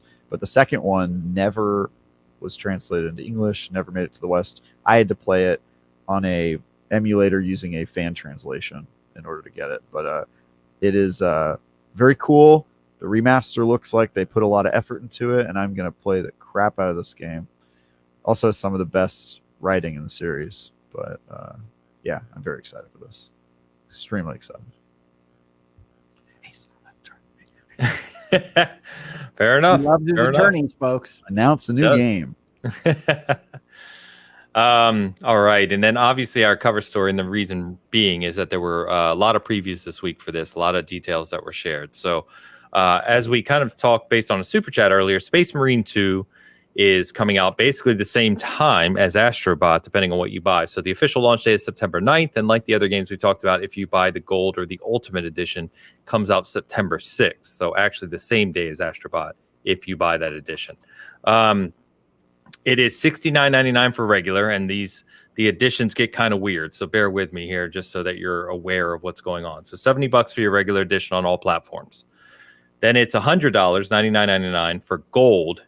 If you buy Gold on console, you get the season pass and early access, so September 6th, but you also get an exclusive Steelbook. If you buy Gold on PC, it's actually $10 cheaper. It's $89.99, but you don't get the Steelbook. So you get the season pass and early access. And then there's also an Ultimate Edition, which is PC only for $100. That gives you additional cosmetics. So, but not the early access? You get the same as gold. You get the early access, the season pass, and additional cosmetics for $10 more. But the ultimate is only on PC. Can't get that on PlayStation or Xbox. There is also a collector's edition, but it's long been sold out, so don't bother with that one. Comes with a statue and all that kind of stuff. Of course it does. A giant space marine for your living quarters. Yep, killing Tyranid or whatever they're called. Like I said, I'm not the Warhammer guy, but I am very excited for this game because basically the previews and some of the people I follow that have checked this out basically say it plays a lot like old school Gears, which of course excites me. So the campaign is obviously a full single player campaign that's also playable with up to 3 players for the entirety of the campaign. So pretty cool co-op option there. There is also the operations mode, which is like a horde mode, 3-player co-op as well. And it features a massive amount from what the previews say of unlockables and customization. So you can really kind of customize your character both in look, feel, and combat abilities. There are 6 classes, which Googleman referenced earlier, a couple of them, but they are tactical, assault, vanguard, bulwark, sniper, and heavy. And then crossing over with the operations mode is the PvP mode. It's 6v6, and it shares the customization unlockables and all those things with the operations mode. So it feels like one of those kind of almost like 360 or PS3 gen titles where you're getting the package of single player, PvE, co-op, and PvP with all the unlockables in the game, which is kind of cool. I like that nowadays. I think that's going to be a lot of fun. There was an 8-minute preview this week directly from the developer, which showed the operations mode for like 4 minutes and PvP mode for 4 minutes. So you can check that out as well. But it looks like a lot of fun. It definitely looks a little old school. I hope, as we were talking earlier, being a focused entertainment game. Getting some feedback, guys. Is anyone else getting feedback, or is that just it's some mic is blowing up, but I don't know whose. Can you check yours, Travis? Sorry about that. If we're sorry about that for the pause. But yeah, I think this is the people who have played this are really high on it. They say that kind of the world setting and what's going on the screen is very, very impressive, and that it is very nice to look at, but very fun to play. So I'm hoping that this additional time in development has really helped them kind of deliver here. And I hope, what we've heard, like we mentioned ACG earlier, I know some of the bigger content creators have been high on it, but with some concern. So we'll see how this lands, but it's one game that I'm extremely pumped for. So are you guys into this? You getting it? You playing it? What do you think? Hell yeah. Play this one. Yeah, it looks cool. This looks good. The issue I have primarily is that this list is ridiculous, right? I am definitely getting 3 of these games. And so Space Marine 2, I have to be honest with myself about whether or not I'm going to play it in a reasonable amount of time, because otherwise it makes sense in video gaming, as you know, to give it a little lead time to see if that sale, that price drop off happens, and then get into whatever game you might be interested in. So the answer to your question, Ains, is that I probably am not a day one buyer of this one, even though I think it looks good and everything that they've shown about it. Fair enough. What'd you say, Travis? You're definitely in on this? Yeah, I'm gonna play this one. I mean, it looks cool. Like you said, the Gears vibes are real. Although somehow, I mean, the Warhammer universe is even more depressing than the Gears universe. So I'm wondering how deeply they're going to go into that lore there. Who doesn't want to be a Space Marine? It's gonna be sweet. Fair. I think Space Marines. I mean, yeah, in world for sure. Their lives are pretty sad. That whole galaxy is very pessimistic. But what you gonna be in on the PvP? We're gonna squad up? Hell yeah, dude. Let's do it. Okay. Yeah, again, kind of like Hogue, it's gonna be a matter of like time, right? Like, especially post Ace Attorney. I mean, who knows what I'll be like? Who knows what I'll be like? What drug fueled state I'll wake up in each morning? You know what I mean? To be clear, we didn't get these warnings about who knows what I'll be like after my wedding, but we are getting them about who knows what I'll be like after Ace Attorney investigations. I mean, nothing can stop me. By the way, same day too. If you buy the Gold or Ultimate, we get Astro Bot, Ace Attorney, and Space Marine 2 on September 6th. Sorry, guys, but Ace Attorney's winning that bout. That specific one. Yeah. What a day. All right. So, game looks great. Previews are glowing. Focus Entertainment game. What you think? Give me your open critic guess. From Saber Interactive. 78. From Saber, yes. 76. 78, 76. I'll go 77 because I'm right in the same range. I'll split you Really? guys.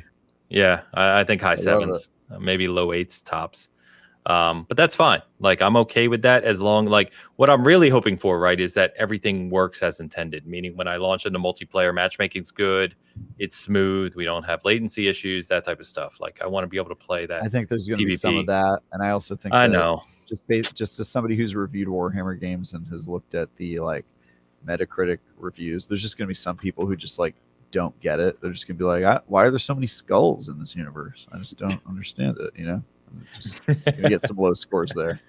By the way, James Berger says it's going to be 100, and he's not biased. So there you go.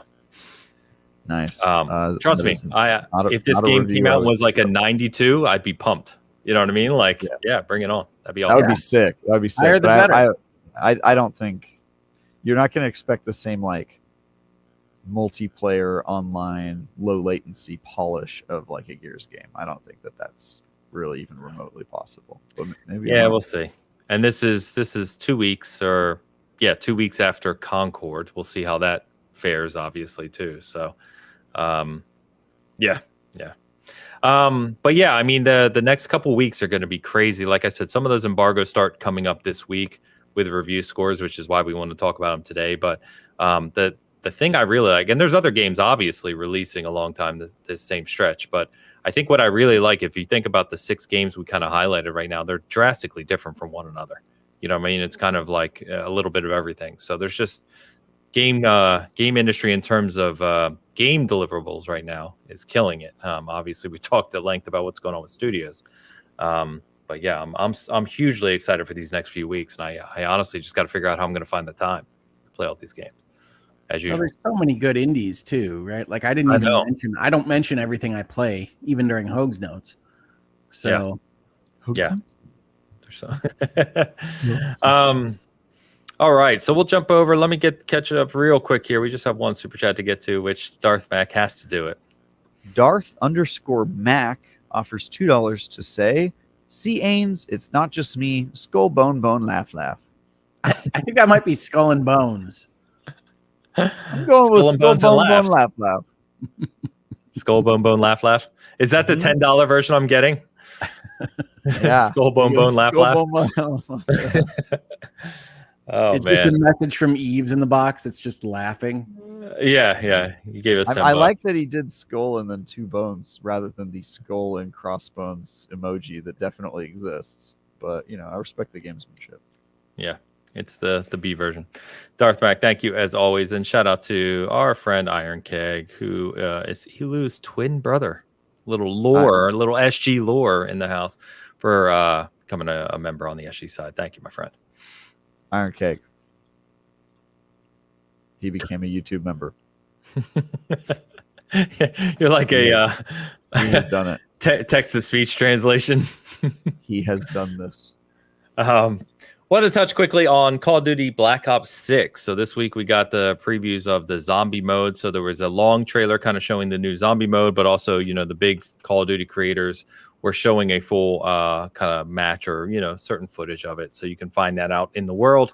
But a lot of people I know who are kind of into zombies and into Call of Duty specifically are very, very hyped for this.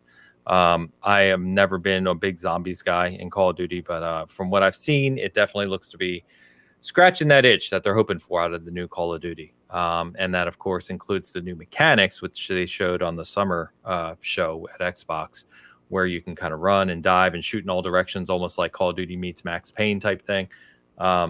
So it's getting a lot of hype in that world. I don't think, look at us, the 3 of us as big Call of Duty guys. Typically that would be me, but it is not. So Hoag, Travis, either of you interested in this one, or is this just another Call of Duty game coming out that you'll look at briefly?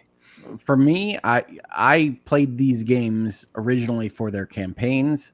Those have clearly been kind of deprioritized. They haven't delivered a campaign that I've enjoyed in a long time. So maybe this one will. This will come out. I might give it a try. It might say it needs 150 gigs of space or whatever, and I say that's not worth it.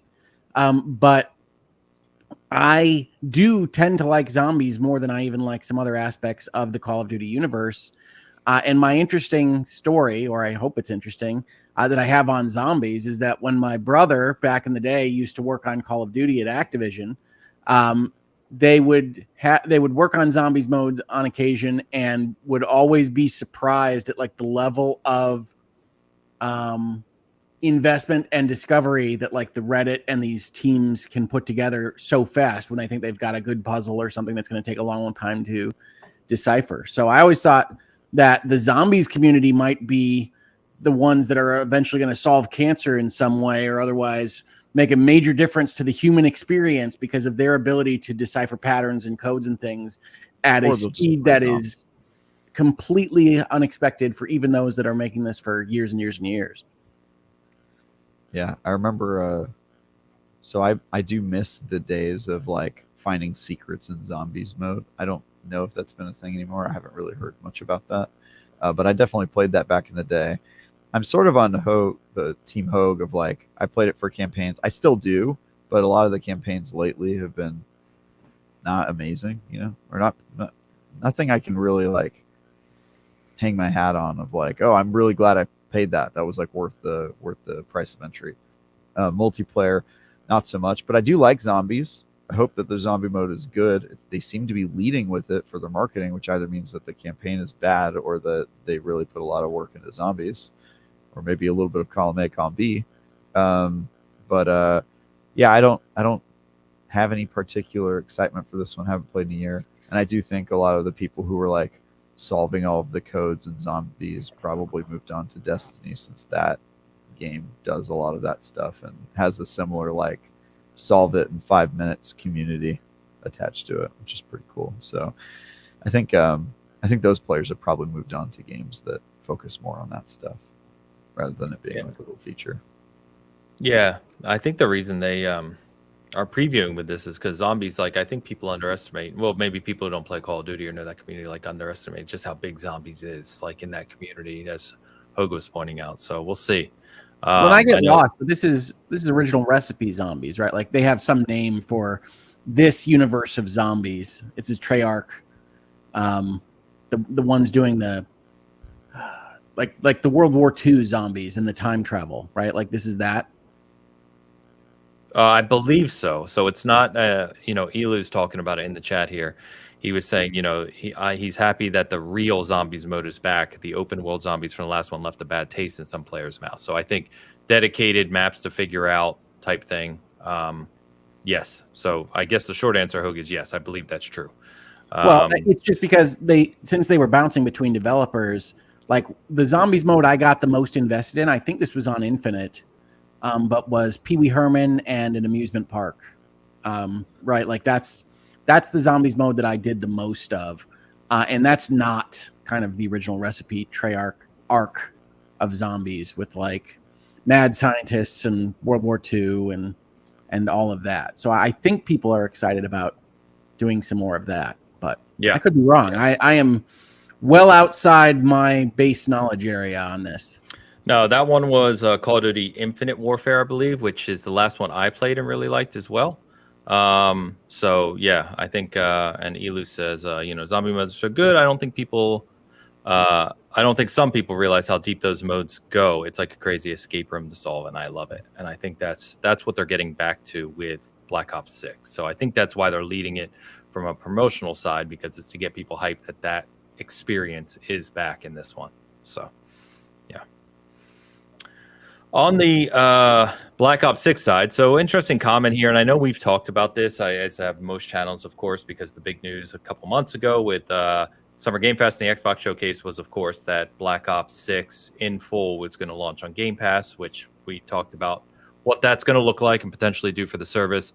So Strauss Zelnick, who is the Take-Two CEO, was asked about that this week, and his quote curated here was he believes that it will boost Game Pass subs at least for some time, but that his opinion on launching like 2K's titles in Game Pass hasn't changed, or AAA titles. So I don't think he's obviously alone in that thought. I know that's been discussed a lot around what that looks like, and we'll see what the data eventually says that Xbox shares, or that they willingly share, later this year or early into the next year. But we'll see.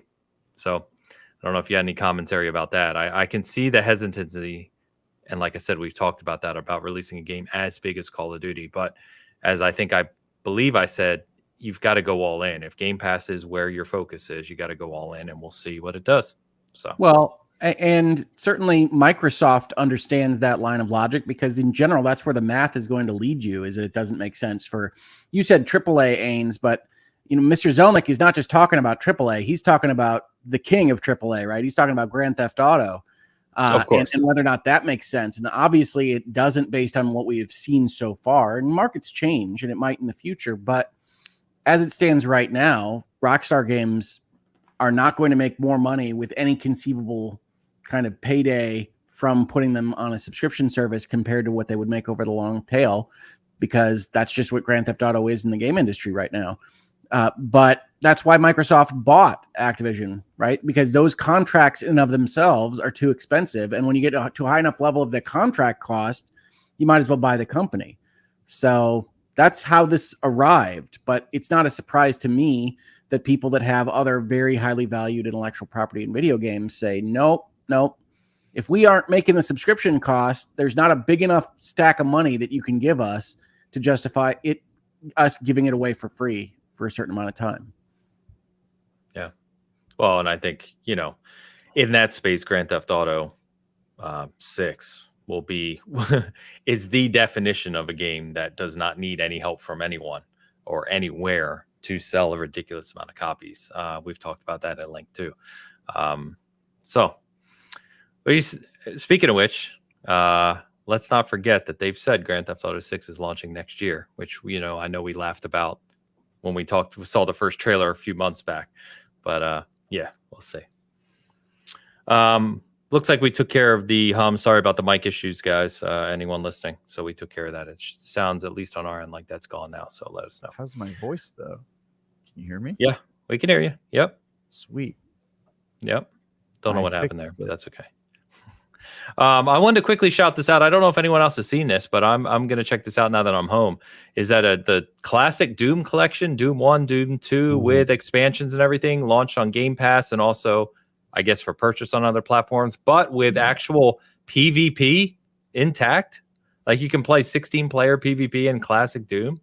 And if that's true, which is what I read, dude, I'm jumping on that later today. I can't wait. I bought it on the Switch and was playing Doom 1 on the Switch one of these nights. Okay. The Switch can play Doom. I couldn't play it on Xbox immediately because it's lower resolution, but it manages it. It probably is a little slower frame rate resolution. No, it's fine. Guys, it's an old game. It runs great. Yeah, Doom is an older game. Yeah. The Yeah, Switch runs Doom 3, but not great. Fair. Remember when that game came out, how demanding that was, Doom 3? I love Doom 3. It's not much of a Doom game. Yeah, I love Doom 3. I'm the same way as Hogue. I love Doom 3. I just don't look at it as a Doom game. Like, it's very not much different. of a Doom game, but it's got a really good atmosphere and a lot of good exploration and storytelling. That's the one where one person's holding a flashlight and the other person's got the gun. You got to choose if you're by yourself. Well, I've only ever played it as single player, but yes, you have to put the flashlight down. Wow. Yeah. It's not two. It's like not two people. If that's what no, it is two people. You can play it two people. I played that game two people where I had one person with a flashlight, another person with the gun. I mean, that game is multiplayer. When that game came out, the darkness and the flashlight effect was so cool. Like I love Doom 3 for just that. Yeah. Yeah, it was a tech showcase basically. Yeah. That it was. Yeah. Anyway, we got a super chat. Yeah, super chat from Debbie W. Debbie Dubs offers $16 to write $1 for each year married to my sweetheart. Woo-hoo. Congratulations, Travis. I wish you and Dee all the best and many happy years. On a game note, WoW's next expansion launches in a week and a half. That too. Thank like you, you said, Debbie. Yeah. I will also give Season Gaming $1 for every year I have been married to my sweetheart. $0. That's right. I think 2024 should count. I expect that $1. No. It's like the IRS. See, this is the loophole.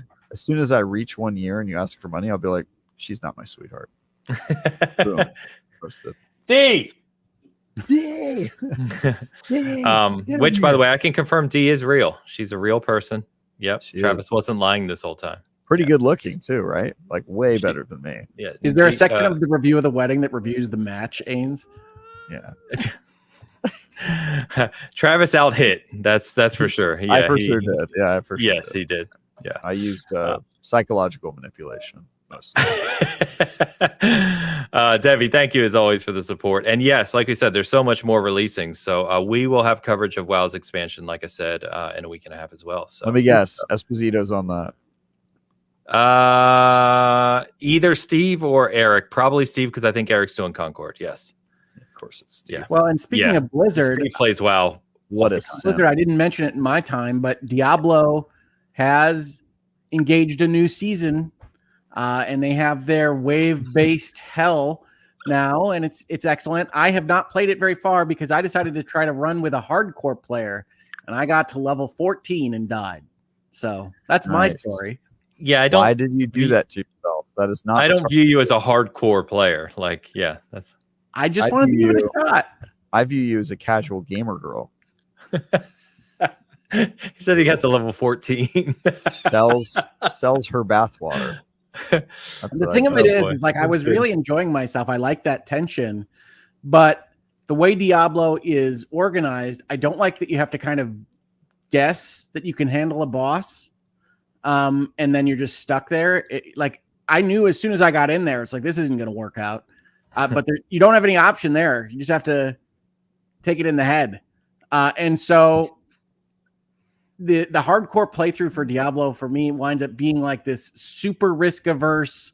I need to be 10 levels higher than I think I need to be to even try it. And I don't love that. Yeah. That's pretty typical though. By the way, so I wanted to leave this up just to say thank you to WW. You took a hard left turn there, Hogue. So thank you for the super chat. And by the way, Destin's here and says that D is a paid actress. Travis. Yeah. So. I thought he was saying that about me. So, okay. She does have a joke where when we meet somebody for the first time, she pretends to not speak English and acts like she is mail order. And she sees how long she can keep that up. And it's very funny to everyone except me. It's not that funny to me. But, yeah, she's super good at it. She speaks with like a broken English accent, or broken. She speaks in broken English. And she tries to give off the impression that she was purchased. Nice. Yeah, I would have believed that. I would have believed that. Great. Yeah, she's very good at it. Destin says the wedding was wonderful. She fooled us all. That's true. That's true. Yeah. Don Lionheart in the house. Don Lionheart gives us $5 and saith, "Good morning, cast." I'm sorry, I don't think I'm getting the affect right. Let me can we try that again? Take two. Good morning, cast. Travis playing Switch immediately after his wedding is on point for Travis. Sideways laughing face. Congratulations on the wedding. Keep on keeping on. He started off as goofy, then went to a kind of flat affect, and then surprised himself with the congratulations on his wedding. It's great. Yeah, that's three different accents. Good stuff. Don, thank you as always. Appreciate you. All right. Let me make sure we're caught up. Yep, we're caught up. All right.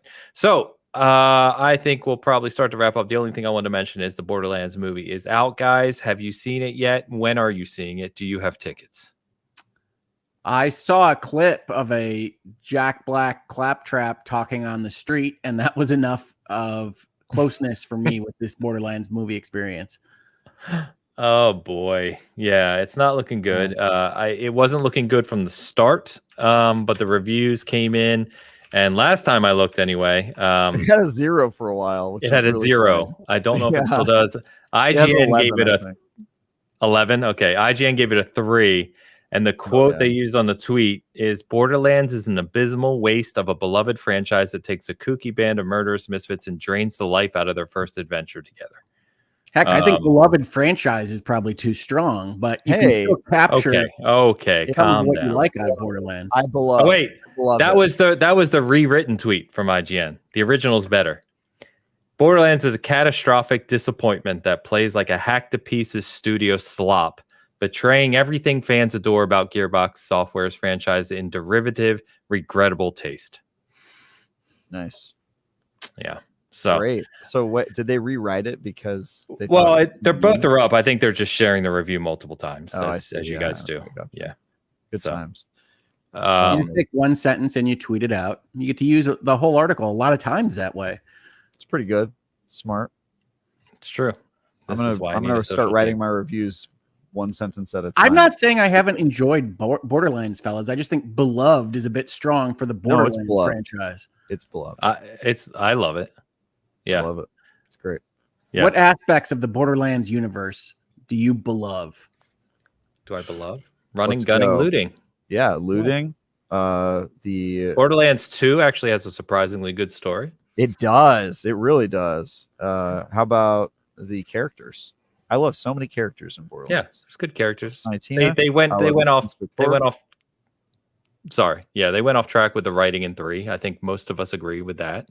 Yeah. But we'll see what happens with the next one. It kind of started with the pre-sequel, to be honest. But I mean, even you can play Telltale Borderlands is real good. Tales from Borderlands, yeah. Also, I think if you have a Telltale game, you get to count as a beloved franchise. If Telltale is using your IP for their licensed games, Walking Dead, you got Expanse, you got Wolf Among Us. Those are all beloved. Yeah. Anyway, the movie has landed. It's supposedly. I will be watching it. I'm going to watch it when it's free. I'm going to watch it only if I can find a Medieval Times that is showing it. I want to watch it at a Medieval Times restaurant. We didn't do that, by the way, but that's okay. As a true Randy Pitchford fashion, I will be doing that. Yeah, if possible. Yeah. Fair enough. All right. I hope somebody gets that joke. On that depressing note, I do. Hogue unfortunately gets that reference. Yeah, I wish I didn't get it. I wish I didn't. Let's go ahead and wrap it up, boys. That's going to do us for this week. As I said, stay tuned for Travis's wedding review. We'll see how he does. I'm retweeting it, Ains. Just put it out there. Oh, it's going to be out there, full title card and everything. We'll get it done. Other than that, on the SG side of the house, I've got a couple things going up on video this week as well. I actually came home to like a 7-foot tall box for the Dark Moon Greatsword replica that I ordered that will be up on the wall soon. So we'll see what that looks like. But other than that, like I said, we'll have a lot of reviews coming up as well for all the games we discussed. There's a lot of people working on things for the next couple of weeks, so stay tuned for that. But I will hand it to Hogue first this week. What you got?